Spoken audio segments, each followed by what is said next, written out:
नमस्कार दोस्तों, मैं सूर्य कुमार सारथी एक बार फिर से आपका हार्दिक स्वागत करता हूँ। पिछले एपिसोड में हमने बात की थी कि किस तरह से बैजू बावरा के बाद जहां रफ़ी साहब सर्वश्रेष्ठ पार्श्व गायक बनकर उभरे, जो ऊंचे और धीमे हर प्रकार के स्वर वाले गीतों को गा सकता है, वहीं नौशाद एक ऐसे संगीतकार के रूप में उभरे जिनके संगीत की मांग अब जोर पकड़ रही थी। रफ़ी साहब की तरह नौशाद के खास जोड़ीदार थे शकील बदायूनी। दोनों ही यूपी से ताल्लुक़ रखते थे और दोनों को ही उर्दू उर्दू पोएट्री और शायरी से लगाव था। कहने को नौशाद एक संगीतकार थे, लेकिन उन्हें कविताओं से खास लगाव था, इसलिए उनके संगीत में कविता जैसे छुपी हुई रहती थी। कविता कब संगीत तथा संगीत कब कविता बन जाता था, पता ही नहीं चलता था। है उल्फत के सनम खाने की जिसके पर इस एपिसोड में हम बात करेंगे रफ़ी साहब और नौशाद के बैजू बावरा से आगे के सफ़र पर। बैजू बावरा के बाद अब यह स्पष्ट हो गया था कि नौशाद के संगीत निर्देशन में अब प्रमुख तौर पर रफ़ी साहब ही गाएंगे तथा रफ़ी साहब अब दिलीप कुमार की आवाज़ बन चुके थे और दिलीप कुमार अब ट्रेजेडी किंग की अपनी एक मजबूत छवि बना चुके थे। साथ ही बैजू बावरा के बाद अब यह भी स्पष्ट हो गया था कि अब शास्त्रीय संगीत पर आधारित गीत भी दर्शकों के बीच पसंद किए जा रहे थे और शास्त्रीय संगीत और लोक संगीत का बखूबी इस्तेमाल कैसे करना है, यह नौशाद भली भांति जानते थे। साथ ही शकील बदायूनी भी अब नौशाद की टीम का अब एक स्थायी सदस्य बन गए थे, जो अपनी उर्दू शायरी से जैसे कहर बरपा रहे थे। एक शहंशाह ने बनवा के हंसी था। इस बीच 1955 में एसयू सन्नी एक फिल्म लेकर आए उड़न खटोला, जिसमें संगीत देने का कार्यभार फिर से नौशाद को सौंपा गया। इस फिल्म में मुख्य भूमिका में थे दिलीप कुमार, निम्मी, जीवन और टुनटुन। इस फिल्म में रफ़ी साहब ने नौशाद के निर्देशन में 3 गीत गाए: ओ दूर के मुसाफिर, ना तूफान से खेलो और मोहब्बत की राहों में चलना संभल कर। दूर के मुसाफिर हमको भी साथ ले ले रे, ना तूफान से खेलो ना साहिल से खेलो। हमें ढूंढती है बहारों की दुनिया, मोहब्बत की राहों में चलना संभल। ये गीत अत्यधिक लोकप्रिय रहे। कहा जाता है कि शुरुआत में उड़न खटोला मधुबाला को ऑफर की गई थी, जिसे उन्होंने स्वास्थ्य कारणों से मना कर दिया। इस फिल्म में रफ़ी साहब के साथ लता ने भी गाया। शुरुआत में इस फिल्म के गीत सुधा मल्होत्रा की आवाज़ में रिकॉर्ड हुए, जिसे बाद में लता के गीतों से बदला गया। उड़न खटोला के बाद ही 1957 में महमूद महबूब खान एक मल्टी स्टारर फिल्म लेकर आए, जिसका नाम था मदर इंडिया। इस फिल्म में रफ़ी साहब ने नौशाद के निर्देशन में एक गीत गाया। इस गीत के बोल थे, मतवाला जिया डोले। करना है तो कर प्यार, न डर बीती उम्र आएगी ना कल। अरे मदर इंडिया में मुख्य भूमिका में थे सुनील दत्त, नरगिस राजकुमार और राजेंद्र कुमार। हालांकि मदर इंडिया नौशाद के संगीत निर्देशन से ज़्यादा नरगिस और सुनील दत्त के बेमिसाल अभिनय के लिए ज़्यादा जानी गई।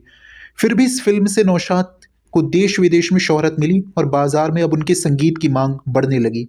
1960 में एक बार फिर निर्देशक एसयू सन्नी एक और फिल्म लेकर आए, जिसका नाम था कोहिनूर। इस फिल्म में एक बार फिर से नौशाद ने शास्त्रीय संगीत को लेकर प्रयोग किए। इस फिल्म में रफ़ी साहब ने जो गीत गाए, उनमें से प्रमुख गीत थे मधुबन में राधिका नाचे रे, तन रंगलो जी आज मन रंगलो तथा 2 सितारों का ज़मीं पर है मिलन आज की रात। मधुबन में राधिका नाचे रे, मधुबन 2 सितारों का ज़मीं पर है मिलन। आज मन रंग लो तन रंग लो, तन रंग लो जी, आज मन रंग लो तन रंग लो। इस फिल्म में मुख्य भूमिका में थे दिलीप कुमार और मीना कुमारी। कहा जाता है कि देवदास फिल्म के बाद दिलीप कुमार अधिकांश फिल्मों में ट्रेजेडी किंग की भूमिका निभाने के कारण मानसिक अवसाद का शिकार हो गए थे तथा उनके मानसिक चिकित्सक ने उन्हें हल्की फुल्की भूमिकाएं निभाने की हिदायत दी। इस फिल्म का गीत मधुबन में राधिका नाचे रे राग हमीर पर आधारित था, जिसे रफ़ी साहब ने बहुत ही खूबसूरती से अंजाम दिया।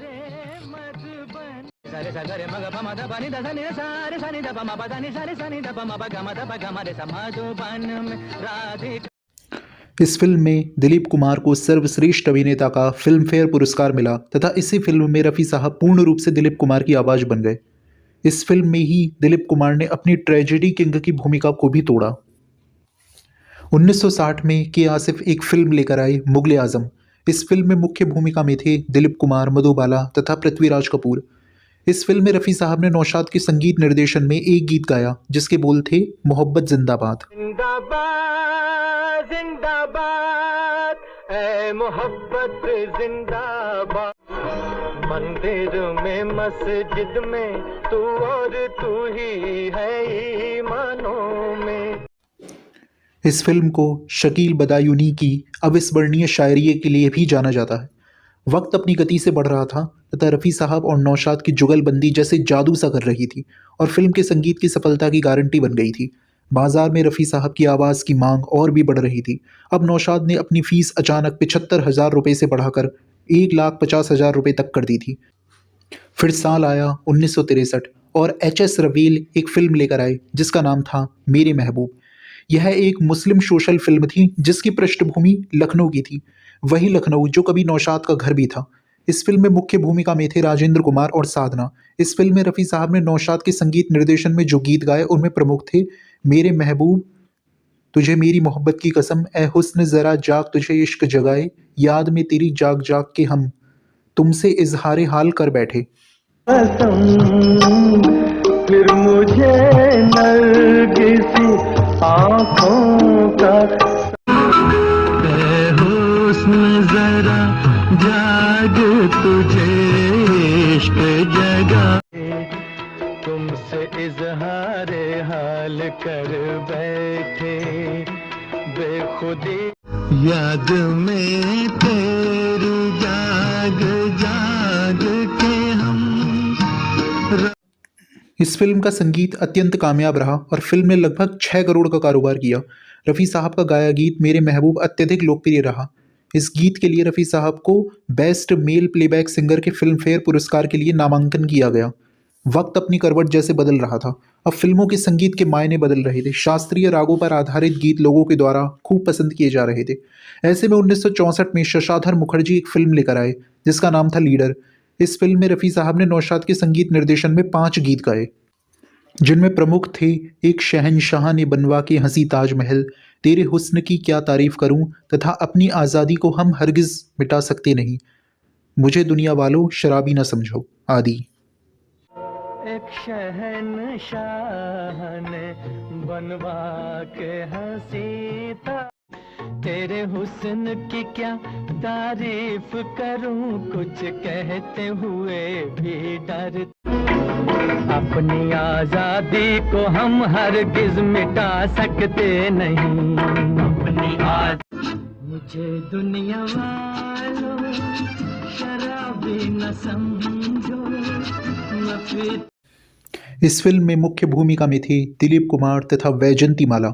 इस फिल्म में पहली बार नौशाद ने रफ़ी साहब को लेकर शास्त्रीय संगीत के साथ पाश्चात्य संगीत का भी प्रयोग किया जो हमें मुझे दुनिया वालों शराबी न समझो गीत में परिलक्षित होता है। दुनिया वालों शराबी न समझो। लीडर औसत कमाई करने वाली फिल्म रही लेकिन रफ़ी साहब द्वारा गाए गए सारे गीत अत्यंत लोकप्रिय रहे। लीडर के बाद ही 1966 में ए.आर. कारदार एक फिल्म लेकर आए जिसका नाम था दिल दिया दर्द लिया। इस फिल्म में रफ़ी साहब ने कुल 4 गीत गाए। दिल दिया दर्द लिया, गुजरे हैं आज इश्क में हम इस मुकाम से, कोई सागर दिल को बहलाता नहीं तथा एक डुएट गीत भी गाया जो लता मंगेशकर के साथ गाया। दिलरुबा मैंने तेरे प्यार में क्या क्या रे हैं आज इश्क में हम उस मकाम से, सागर दिल को बहलाता नहीं। इस फिल्म में रफ़ी साहब के साथ लता मंगेशकर तथा आशा भोसले ने भी गाया। माना जाता है कि इस फिल्म के बाद शकील बदायूनी का स्वास्थ्य खराब होने लगा था लेकिन खराब स्वास्थ्य के बावजूद भी वो अपनी कलम से कमाल दिखाते रहे। नौशाद ने खराब स्वास्थ्य के बाद भी शकील बदायूनी को अपनी अगली 3 फिल्मों में गीत लिखने का ऑफर दिया। वक्त अपनी गति से जैसे आगे बढ़ने लगा और साल आया 1967 और 1967 में एक फिल्म आई राम और श्याम। इस फिल्म में मुख्य भूमिका थी दिलीप कुमार और वहीदा रहमान। इस फिल्म में एक बार फिर से नौशाद की संगीत, शकील बदायूनी की शायरी और रफ़ी साहब की गायकी ने कमाल किया और यह फिल्म एक सफल फिल्म की श्रेणी में शुमार हो गई। इस फिल्म में रफ़ी साहब ने कुल 4 गीत गाए, जिनमें से 2 गीत अत्यंत लोकप्रिय रहे। इन गीतों के बोल थे, आई है बहारें मिटे जुल्म सितम और आज की रात मेरे दिल की सलामी ले ले। आज की रात मेरे दिल की सलामी ले ले, आई है बहारें मिटे जुल्म सितम, प्यार का जमाना आया। मैंने चाहा कि बता दूं मैं हकीकत। इस फिल्म के तुरंत बाद 1968 में एक फिल्म आई जिसका नाम था संघर्ष।